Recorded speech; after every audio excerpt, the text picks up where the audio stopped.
Story, les rendez-vous d'Alfred Hitchcock, racontés par Serge Sauvion.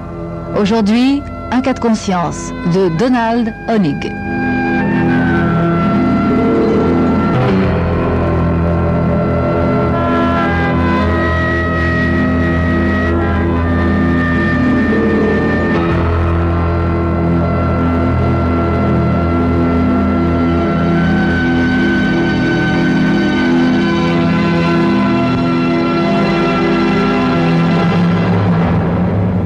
Cet été, Bill Hardy n'est pas allé en vacances au Mexique ou en Europe.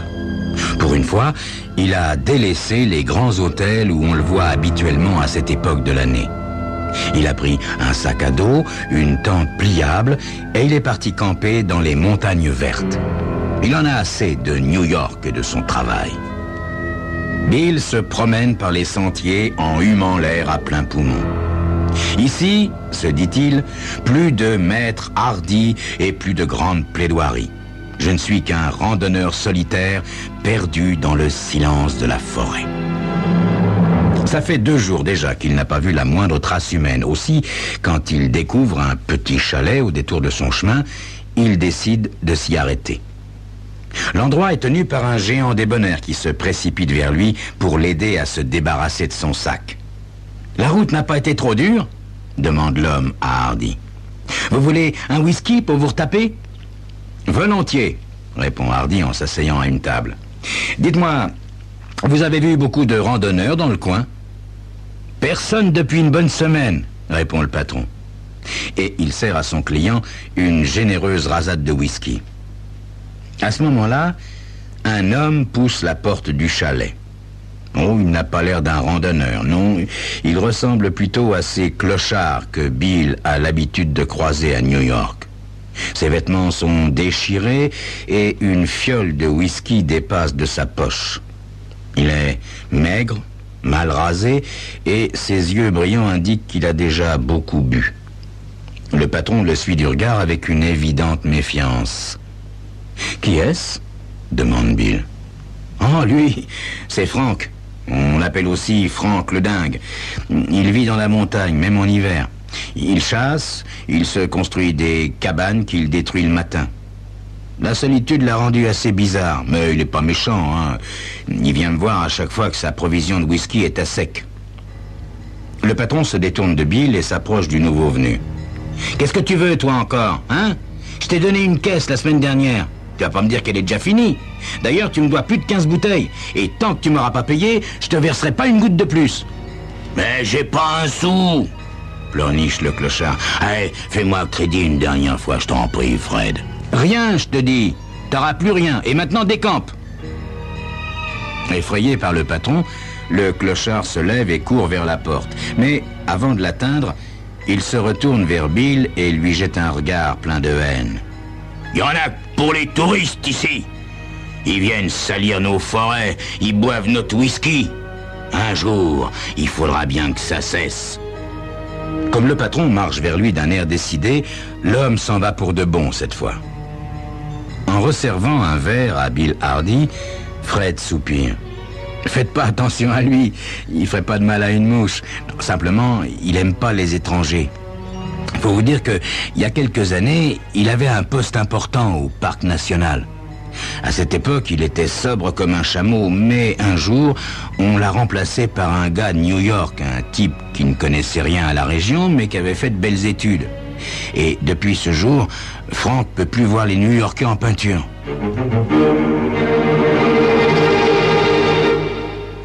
Une demi-heure plus tard, Bill prend congé du patron et reprend sa route. L'alcool le grise et il avance d'un bon pas en sifflotant. Mais bientôt, derrière les arbres de la forêt qui se dressent autour de lui, il croit entendre des pas. Il met d'abord cette impression sur le compte du whisky, mais très vite, il a la certitude d'être suivi. « Qui va là ?» demande-t-il. Pas de réponse. Bill accélère sa marche.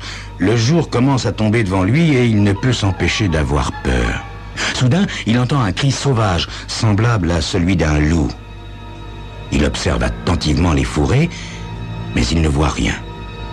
C'est alors qu'à 3 pas de lui, l'homme bondit sur la route. Il a sauté d'un arbre.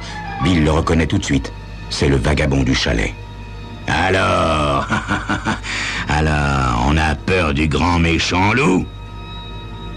L'homme reste immobile devant Hardy, lui barrant le passage. « Laissez-moi passer !» dit Bill en essayant de le repousser. Mais le vagabond est plus solide qu'il n'y paraît. D'une bourrade, il oblige Bill à reculer. Déséquilibré par son sac, celui-ci tombe sur le dos. L'homme éclate de rire. Alors, vous faites les malins, vous autres, les gens de la ville, hein? Vous vous croyez très fort et vous venez nous donner des leçons. Mais en fait, vous n'êtes même pas capable de tenir sur vos jambes. Laissez-moi passer, répète Bill en se relevant. Je ne fais rien de mal. Je suis en vacances, je me promène et je regarde le paysage, c'est tout. Ouais. Vous vous promenez, et puis vous balancez vos saloperies par terre. Vous nous volez notre whisky, et vous nous volez même nos boulots, sous prétexte que vous avez été aux écoles. Inutile d'argumenter, se dit Bill, inutile de lui préciser que je fais très attention à ne rien jeter qui puisse salir la forêt. Ce type est complètement fou, et il a décidé de se faire un New-Yorkais. Il vaut mieux ne pas se frotter à lui. Bien sûr, le patron m'a dit qu'il n'était pas méchant, mais ça, c'est comme les chiens. On vous dit toujours qu'ils sont inoffensifs, jusqu'au jour où ils arrachent la gorge de quelqu'un. Non, le mieux que j'ai à faire, c'est de rebrousser chemin jusqu'au chalet. Bill commence à retourner sur ses pas. Le chalet est à moins de 2 kilomètres, mais soudain, le vagabond le ceinture par derrière et lui tord le bras. Alors, on veut pas rester avec moi? On n'aime pas les gens du coin, peut-être? Arrêtez! Arrêtez! Mais vous êtes fou! Vous allez me casser le bras! Une brûlure terrible lui déchire l'épaule. Il est au bord de l'évanouissement. Il entend toujours le ricanement effrayant de l'homme derrière son dos. Tu peux gueuler autant que tu veux. On n'est pas à New York ici. Aucun policier ne viendra te délivrer. Alors je vais m'amuser un petit peu avec toi. L'homme le précipite sur le sol. Bill roule par terre, mais il sent au bout de ses doigts une branche morte. Alors que le vagabond se penche sur lui, Bill attrape la branche et en se retournant, il frappe l'homme au genou. Le vagabond se tient la jambe, il essaie de se protéger des coups de Bill, mais le gourdin l'atteint en plein visage. Hardy frappe encore, puis il jette la branche au loin. Peu à peu, comme s'il sortait d'un cauchemar, il voit le corps de l'homme allongé à ses pieds. « Hé! Hé !» dit-il en lui secouant l'épaule. « Réveillez-vous! Mais réveillez-vous, bon Dieu !» Mais le vagabond ne bouge pas. Son corps est inerte. Son visage est ensanglanté. Bill se prend la tête à 2 mains. Mon Dieu, il vient de tuer un homme. Sa première idée est de se dénoncer, d'invoquer la légitime défense. Mais Bill sait ce qu'est un procès. Et pour cause. Il est avocat. Il sait que personne ne le croira. Il imagine déjà le réquisitoire de l'avocat général, trop content d'envoyer un homme comme lui derrière les barreaux. Et même s'il s'en tire avec un non-lieu, sa carrière sera brisée. Bill a travaillé très dur pour sortir de la masse. Il se souvient du temps où il crevait de faim. Aujourd'hui, il est l'un des avocats en vogue de New York. Il ne plaide que des affaires retentissantes. Les plus grandes firmes se disputent ses services. Et il faudrait renoncer à tout cela à cause d'un poivreau qu'il a provoqué? Non. Non, se dit-il. Ça n'est pas juste. Il regarde alentour et analyse rapidement la situation. Après tout, elle n'est pas si désespérée. Il n'y a pas de témoin. Quant à l'arme du crime, Bill ramasse la branche avec laquelle il a frappé le vagabond. Il s'en servira ce soir pour allumer un feu. Quelques semaines plus tard, tout est rentré dans l'ordre. Bill a retrouvé son bureau new-yorkais et, sans une douleur persistante au bras, il aurait oublié toute cette affaire. Bien sûr, il a éprouvé quelques remords, mais il s'est dépêché de les étouffer en se disant que ce type était une crapule, un bon à rien, un parasite qui ne méritait pas de vivre. Ce matin-là, Bill arrive à son bureau. Comme tous les jours, il commence par lire son journal à la page des faits divers. Qui sait, il peut trouver une affaire intéressante. soudain, un entrefilet attire son attention. Il lit. Du nouveau dans l'affaire du vagabond battu à mort dans les montagnes vertes. Le suspect numéro 1 a enfin avoué. Il s'agit du tenancier d'un chalet situé à 2 kilomètres du crime. Après plusieurs jours d'interrogatoire, il a reconnu qu'il avait tué le clochard pour lui voler son argent. Comme sa secrétaire entre dans le bureau, Bill referme précipitamment le journal. « Quelque chose qui ne va pas, monsieur Hardy ?» demande la secrétaire. Effectivement, il est livide tout à coup. Il tente de sourire et répond « Non, non, non, non, ça n'est rien, Carole. J'ai très peu dormi, voilà tout. » Toute la matinée qui suit est un calvaire pour Bill Hardy. Il revoit le visage du patron et l'imagine en prison pour un crime qu'il n'a pas commis. Alors que dois-je faire, se dit-il. Me dénoncer pour sauver ce malheureux? Bill n'en a pas très envie. Cet idiot n'avait qu'à pas avouer. Ah, il est vrai qu'avec le traitement qu'ils ont dû lui faire subir... C'est alors qu'il lui vient une idée. Une idée géniale. Bien sûr, elle comporte quelques risques, cette idée, mais ce serait le moyen de tout arranger. Il va défendre ce type et le faire acquitter. Comme ça, cette affaire ne fera aucune victime, excepté le malheureux clochard, bien entendu. Carole, voulez-vous réunir toute la documentation que vous pourrez trouver sur cette affaire, lui dit-il en lui tendant le journal. Carole prend le journal et soupire. « Ah oui, le cas du vagabond, j'ai vu ça ce matin. Mais, monsieur, sans vouloir vous offenser, ça n'a pas l'air très intéressant. Le patron du petit chalet a avoué. Je crois qu'il est innocent, réplique Bill. Oui, j'ai une sorte d'intuition. Je crois même que je vais le défendre. » Carole sourit en refermant la porte du bureau.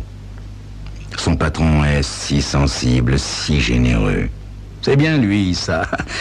Défendre un inconnu que tout accable.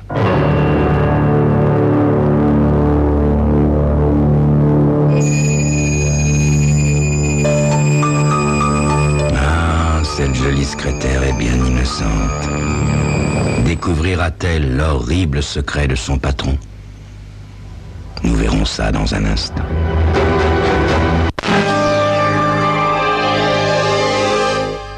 On dirait que t'as de la chance, mon garçon, lance le gardien à Fred Duncan à travers les barreaux de sa prison. Ton avocat va venir, et puis c'est pas n'importe qui, hein. C'est Maître Bill Hardy, l'un des tout meilleurs du pays. Il est persuadé que t'es innocent.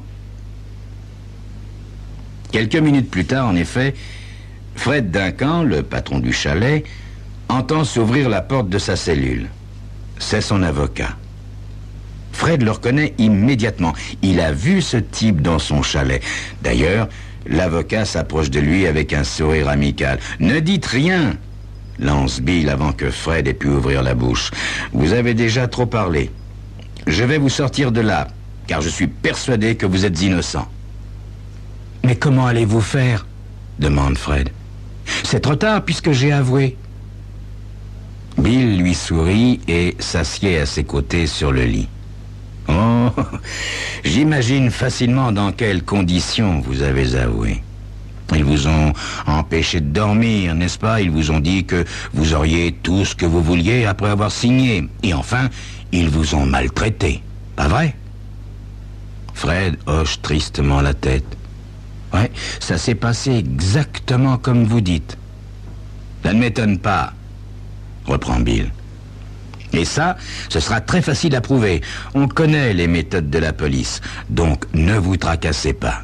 Racontez-moi plutôt ce qui s'est vraiment passé. » Eh ben, j'ai volé Franck, ça c'est vrai. Mais il me devait cet argent. Et puis je l'ai pas touché, je le jure. Il était endormi et j'ai pris l'argent qui dépassait de sa poche. Après, je suis parti et je sais pas ce qui a pu lui arriver. Fred regarde son avocat avec inquiétude, comme s'il doutait d'être cru. Oui, évidemment, c'est difficile à plaider, soupire Bill. D'autant qu'il était encore très tôt, 8 heures environ. On l'imagine mal plongé dans un profond sommeil à 8 heures. À moins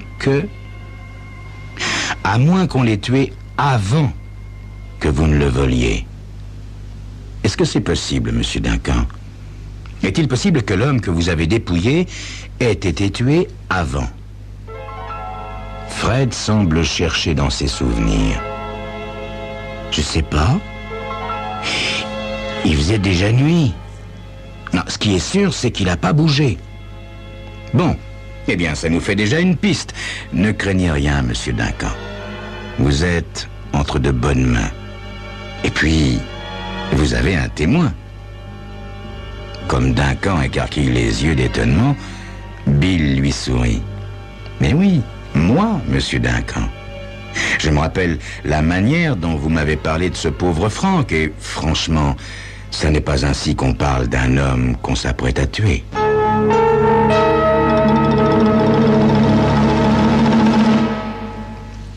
Quelques semaines plus tard, le procès commence.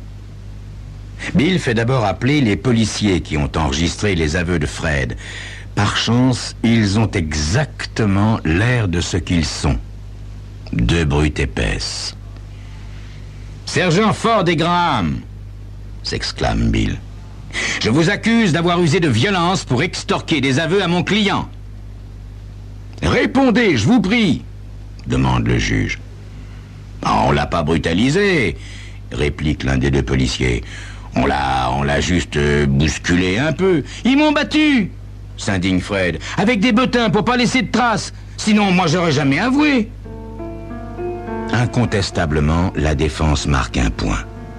Les jurés échangent des murmures en regardant les 2 policiers. Visiblement, plus personne ne les croit. Une fois que le problème des aveux est balayé, la tâche de Bill est beaucoup plus facile.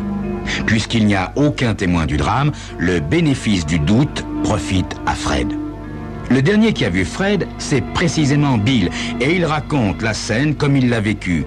Il est extrêmement convaincant. « Croyez-vous, conclut-il, croyez-vous que cet homme a pu tuer un pauvre vagabond? Moi, je ne le crois pas. C'est pour cela que j'ai accepté cette affaire. Par un hasard extraordinaire, j'ai rencontré l'accusé quelques instants avant le drame, et je peux vous assurer qu'il n'a rien d'un criminel. Bon, il a volé la victime, mais uniquement parce que la victime lui devait cette somme. Vous ne pouvez pas le condamner pour cela. » Le seul argument de l'accusation, c'est qu'il n'y a pas d'autre suspect. C'est incroyable, se dit Bill en écoutant le procureur général.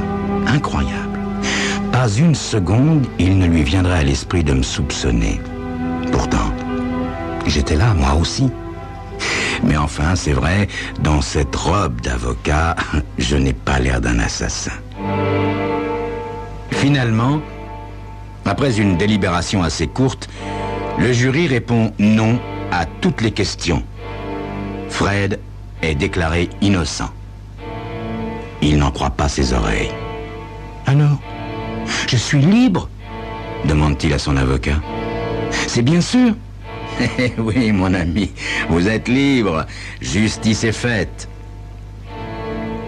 Hardy raccompagne son client vers la sortie. Comme ça n'est pas une affaire bien extraordinaire, la foule se dissipe bientôt et les 2 hommes se retrouvent seuls sur les marches du palais. « Eh bien voilà, » dit Bill. « J'ai été très heureux de vous défendre. Maintenant, je dois retourner à... » « Attendez, maître.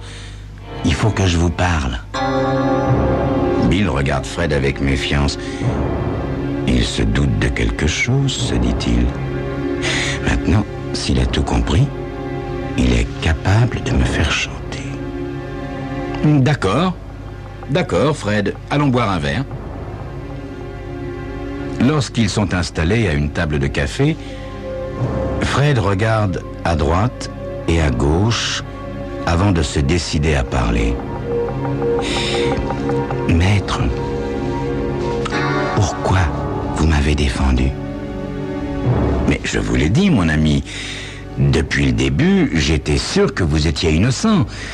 Ces choses-là ne s'expliquent pas, c'est une question d'intuition.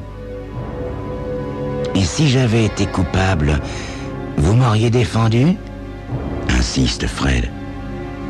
Non, répond Bill. Non, je ne défends que les causes auxquelles je crois. Fred baisse la tête. Visiblement, il a du mal à parler. Mais qu'est-ce qui vous tracasse encore, mon ami? Demande Bill. Avec moi, vous pouvez parler sans crainte. Justement, maître, j'en suis pas si sûr. Fred a un petit rire.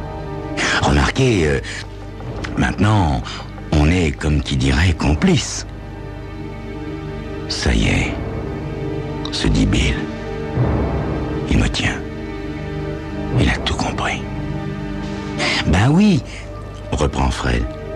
Il faut que je vous fasse un aveu, maître. Vous avez été si chic avec moi. Si je vous dis pas la vérité, ça va me tracasser jusqu'à ma mort. Voilà. C'est bien moi qui ai tué ce pauvre Frank. Mais vous délirez, répond Bill avec un large sourire. Non, c'est moi. Je savais bien que ça vous ferait pas plaisir. Mais enfin, j'avais avoué, moi, et puis vous êtes venu m'embrouiller la tête avec vos histoires, alors je me suis laissé faire. Voilà comment tout s'est passé. Quand je suis arrivé, j'ai bien pris l'argent dans la poche de Frank. Seulement, après, il s'est réveillé. Il avait dû tomber et il s'était amoché le front. Enfin, il était plein de sang. Et voilà Tipa qui se met à gueuler « À l'assassin, à l'assassin, à l'assassin !» Alors moi, j'ai pris peur et je l'ai frappé avec une branche, droit sur la nuque. Le coup du lapin, ça pardonne pas, hein. Hardy est rouge de colère. Face à lui, Fred se fait tout petit. Mais comprenez-moi, maître, je voulais pas le tuer. C'était, comme qui dirait, un accident. Alors, j'allais pas gâcher ma vie à cause de ça. À ces mots, Bill se radoucit. À l'étonnement de Fred, il commence même à sourire. Enfin, en lui tapotant doucement la main, il murmure « Je vous comprends, mon ami. Je vous comprends. Vous avez raison.